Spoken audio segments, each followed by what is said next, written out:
L'info du Grand Lille en continu, Adrien Lanois. Lundi 13 février, bonjour à toutes et à tous, bienvenue sur Grand Lille TV, il est 7h30, on est en direct et on découvre ensemble d'abord vos prévisions en météo du jour avec une très belle amélioration. En ce début de semaine, du soleil en grande partie aujourd'hui, des températures en hausse. Encore quelques nuages peut-être ce matin, mais le ciel sera bien dégagé cet après-midi pour nous offrir une belle lumière. En ce début de semaine, 3 degrés est relevé ce matin déjà, mais jusqu'à 8 degrés prévus cet après-midi. Prévision météo complète bien sûr après ce journal. L'info pratique également du jour, c'est l'info trafic avec du monde déjà sur la 25, la 1 et la 23. Un peu moins de monde que d'habitude tout de même grâce aux vacances scolaires. Il y a du monde en vacances et un peu moins d'automobilistes que d'habitude.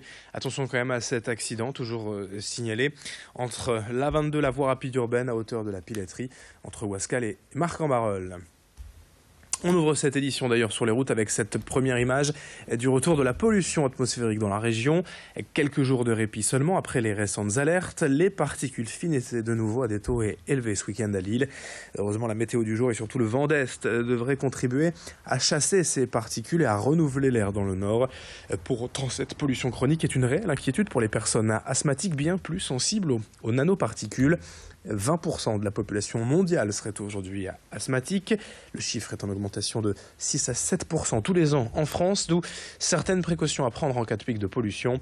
Explication avec un des médecins de l'Institut Pasteur de Lille au micro d'Edil Gunaï. On parle beaucoup moins de ce qui est particules ultra fines, qu'on appelle nanoparticules, qui ont été longtemps négligées et qui maintenant montrent des effets toxicologiques assez importants au niveau des cellules pulmonaires.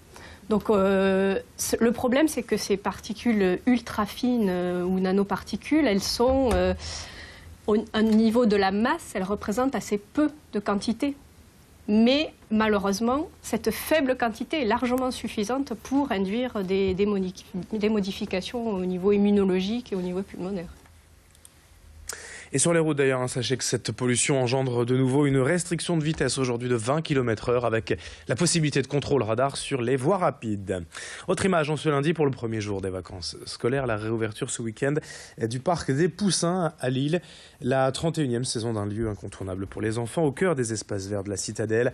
Une réouverture comme chaque année en février. Mais ici, on ne craint pas le froid, d'autant que cette première semaine de vacances devrait être placée sous le signe d'une météo plus clémente. La difficulté surtout pour le parc cette année, c'est plutôt la combinaison du parking du Champ de Mars encore fermé pour travaux et le zoo désormais payant pour les non-lillois. Deux facteurs qui laissent craindre une fréquentation en baisse après une année 2016 déjà difficile pour les Poussins.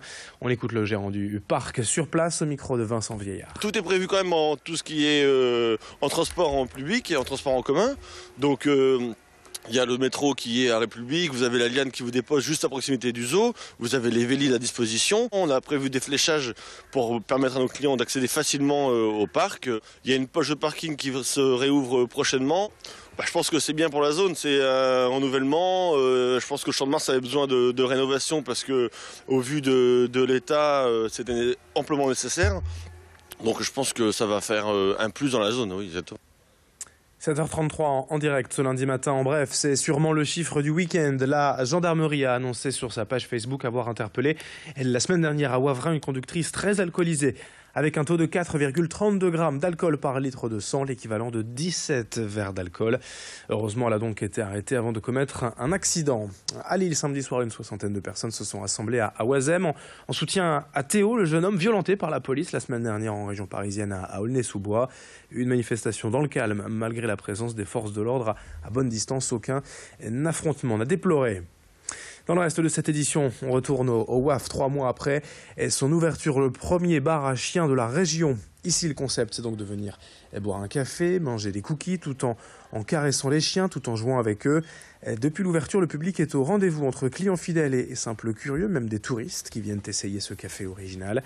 L'idée, c'est aussi de permettre l'adoption de ces chiens sur 8 toutous. 3 sont disponibles et prêts à être adoptés. Depuis l'ouverture du bar, déjà 7 chiens ont ainsi trouvé un nouveau foyer. Ils ont tous été abandonnés et viennent de refuge. Le coût d'une heure dans ce bar est de 6 € avec boisson en illimité. Un espace de vie, rue de la Barre à Lille. Et Alexis Tessier est allé rencontrer la créatrice du lieu lors d'une promenade au cœur de la citadelle. Le bilan, il est plutôt positif. Déjà, on a réussi à faire adopter 7 chiens et Kiki, le 8e, est déjà réservé. Donc, grâce à notre système de famille d'accueil où on prend des chiens avec la LPA ou réflexe adoption qu'on garde le temps qu'ils trouvent une famille. Et puis, on a une bonne fréquentation, alors surtout les week-ends. C'est pour ça qu'on insiste vraiment, on dit à nos clients, voilà, en week-end, réservé ou sinon, idéalement, venez en semaine, c'est plus calme. Et on a vraiment tout type de personnes, quoi. On a des retraités, on a des jeunes couples, on a des étudiants, des familles. Donc, ça bouge beaucoup, quoi. On essaie de voir comment se passe la première année. Parce que c'est vrai que là, on a beaucoup de curieux qui viennent voir une première fois. On a aussi des habitués, mais on attend de faire une première année du tonnerre avant de se dire, bon, on va peut-être penser à en ouvrir d'autres. D'autres images aussi pour terminer, pour évoquer cette rencontre entre les élèves du lycée professionnel Savary de Waterloo et une star du hip-hop, Mr. Smooth. Vendredi dernier, l'artiste américain est venu parler de sa passion, de son métier aux jeunes lycéens. Une manière de mettre sur la table les réalités d'une vie qui peut-être en fait rêver certains. Mr. Smooth est une véritable star de la danse, ayant travaillé avec les plus grands, David Bowie ou même Michael Jackson. L'américain a donc échangé avec les lycéens en anglais, histoire de les faire progresser aussi un peu. Certains élèves se sont même essayés à une petite démonstration. Avec lui, sa spécialité, c'est le popping, une danse qui utilise des mouvements courts et rapides.